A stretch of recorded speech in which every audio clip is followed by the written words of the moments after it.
Our final destination is perhaps the most haunted piece of land on Earth, 𝐵𝐵𝐵𝐵𝐵 Island, located just a few miles from the beautiful canals of Venice, Italy. For centuries, this island has served as a dumping ground for the diseased and the dying.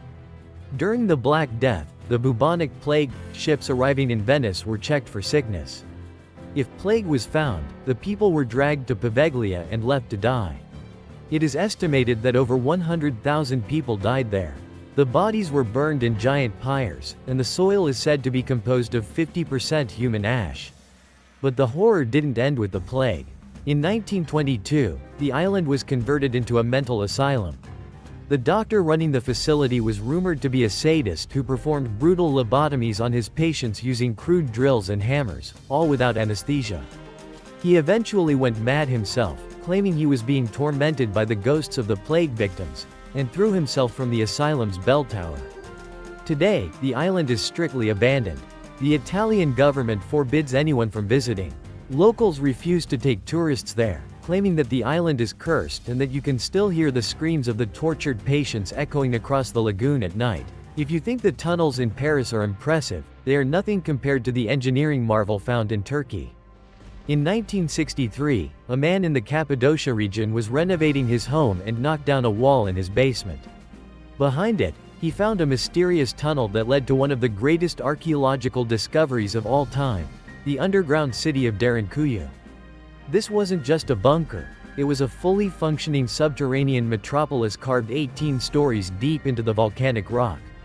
It was capable of housing 20,000 people along with their livestock and food supplies. Historians believe it was built by early Christians escaping persecution from the Roman Empire and later used to hide from Arab-Byzantine wars. The city is a masterpiece of survival. It has ventilation shafts that reach the surface, wells for fresh water, schools, churches, and wine presses. But it was also a fortress.